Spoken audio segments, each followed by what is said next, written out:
Ahora vamos a hacer un pequeño repaso de la filosofía de inversión. Insistimos para a todos aquellos clientes que son relativamente nuevos con nosotros. El resto probablemente nos ha oído hablar de todas estas cosas varias veces. Bueno, disculpamos un poco a estos clientes nuevos, pero es necesario desde nuestro punto de vista, ¿no? Lo primero que hacemos, digamos, nuestra filosofía está basada en 4 aspectos genéricos. El primero y esencial es encontrar buenas compañías a un precio razonable. Claro, buenas compañías, como indicamos aquí, con alto roce, es decir, alta rentabilidad sobre el capital, es decir, que compañías que pones 100 euros y sacas 30 o 40 como rentabilidad, pues claro, pues esos son los negocios que todo el mundo busca, ¿no? Y todo el mundo dice que busca buenos negocios basándose en estas características, ¿no?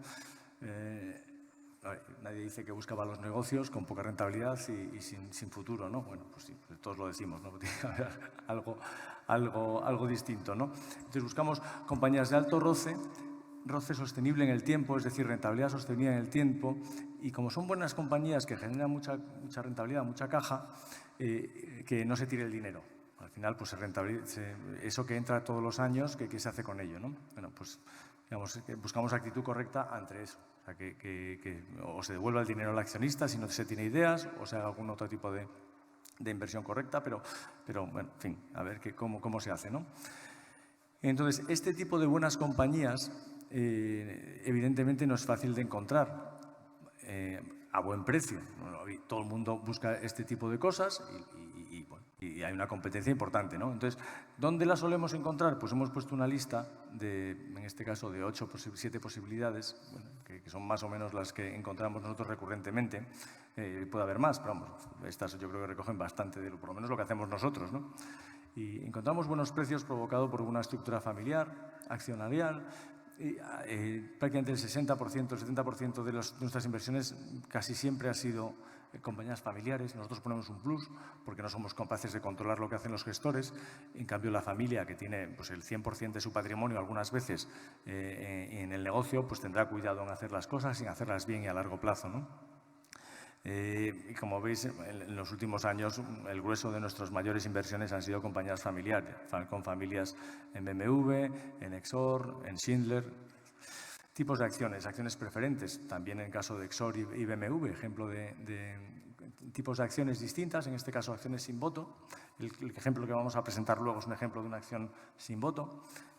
Bueno, en una compañía familiar no tener voto te da igual, porque la familia suele tener el 50% del capital y decide lo que pasa, ¿no? Entonces solo invertimos, obviamente, en aquellas que nos gusta lo que está pasando, ¿no? Si no, no invertiríamos, ¿no? Otro tipo de acciones, causas geográficas. A veces la generación de resultados está pues, en Estados Unidos, como en el caso, pues, por ejemplo, Ahold, una compañía que tenemos en cartera de supermercados, cuyo 60% de negocio está en el este de Estados Unidos y cotiza en Holanda. También es líder en Holanda, pero el negocio holandés es más pequeño que el americano. Entonces, no tiene digamos, un objetivo claro de accionariado y de seguimiento por parte de los analistas, y eso provoca pues, que esté bastante más barata que las compañías de supermercados americanas, que están bien analizadas por los analistas americanos, ¿no? Proyectos a largo plazo, es una visión de paciencia, compañías que tienen proyectos que pues a lo mejor tardan 3, 4, 5 años en madurar y que a lo mejor el mercado bursátil no es el mercado adecuado para ellos, pero están cotizando y nosotros estamos preparados para esperar lo que haga falta, ¿no? Siempre lo hemos dicho y lo hemos demostrado, ¿no? Compañías pequeñas, pues es evidente que las compañías pequeñas siempre están menos analizadas y suele haber más oportunidades que las compañías grandes, por definición, ¿no? Organización de activos, holdings. Otra vez, los holdings normalmente familiares suelen ser penalizados por parte de la comunidad financiera y a veces con buena razón, pero otras veces no. Por ejemplo, el caso arquetípico de Berkshire Hathaway, Warren Buffett, es un holding al fin y al cabo, y en cambio es un holding que está cotizado, bueno, en general con premio, ¿no? Sobre todo a su valor contable, ¿no? Y siempre ha estado bien cotizado. Algunas cotizan con descuento, otras no. Pues nuestro trabajo es encontrar aquellas que cotizan con descuento de manera no justificada, pues porque crean valor, porque la familia es una familia sensata y seria, en fin, una serie de cosas, ¿no? Al final, prácticamente todas las compañías son holdings, o sea, en mayor o menor medida. No hay tantas compañías puras de un negocio, ¿no? Incluso las compañías que aparentemente son en el mismo negocio bancario o telefónico, en el fondo son holding de federaciones de bancos o holding de federaciones de compañías telefónicas en diversos países sin integración o con muy poca integración, ¿no? Y luego, pues, buenos negocios escondidos en un entramado que no lo deja ver y que a lo mejor pues, son el 30, 40 o el 50% de valor de una compañía y no están bien valorados por el mercado porque hay otra serie de negocios malos en esas compañías. Por ejemplo, tengo en la cabeza una que no somos accionistas, pero es muy claro, compañía de acero, que además tiene otra serie de negocios, y entonces la compañía es tratada siempre como una compañía de acero, cuando hay unos negocios que en algunos casos pueden suponer el 60, 70, 80% de la valoración, ¿no? Entonces, en ese caso también puede haber oportunidades. El tercer factor, que es la tercera clave de lo que hacemos, es el tiempo. Es decir, o por decirlo de otra manera, las características de personalidad que hay que tener para invertir correctamente. Al final, si un inversor no tiene paciencia y va un poco contracorriente, no puede hacerlo bien. Lo hará como el índice, un 6%, pero no lo podrá hacer mejor que el índice. Entonces, para ello pues, es necesaria una preparación psicológica. Algunas personas pues, nacen con esa preparación, pues están, como dicen los ingleses, wired o bien preparados, ¿no? Psicológicamente y aguantan lo que haga falta, y otros no. Y entonces, bueno, pues ¿qué le vamos a hacer? O sea, el que no esté preparado, pues nosotros lo único que podemos hacer es lo que ponemos aquí, intentar transmitir lo que sabemos, explicarlo e intentar educar, que ir contra corriente, pues a veces es lo positivo.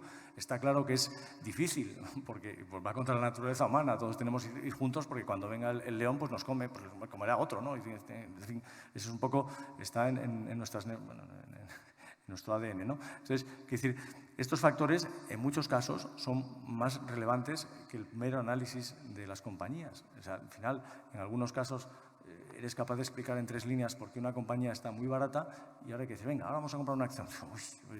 Pero déjame que lo piense, voy a consultar con la almohada, ¿no? Es muy difícil pegar ese salto psicológico de ser capaz de ir contra corriente y esperar lo que haga falta para ver si tiene razón o no, ¿no?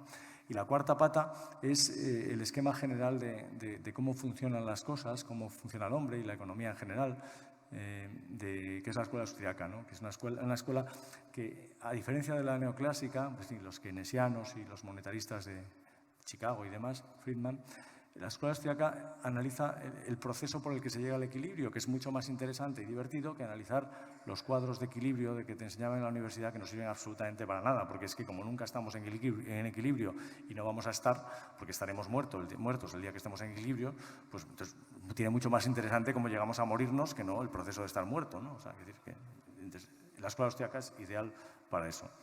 Analiza la estructura general de la economía, analiza el comportamiento humano, las reacciones ante las diversas situaciones, las consecuencias no previstas de las acciones, que los gobiernos se creen que lo tienen todo previsto y luego resulta que no, que pasan cosas, uy, esto no lo habíamos previsto, ¿no? ¿Cómo ha reaccionado la gente, ¿no? Euforias y pánicos, los ciclos económicos, en fin. No sirve para saber qué va a hacer el PIB este año o el año que viene, porque no es muy importante ese dato, y sí que sirve para entender los ciclos a largo plazo, cómo funcionan y qué economía está yendo bien y qué economía no está yendo bien.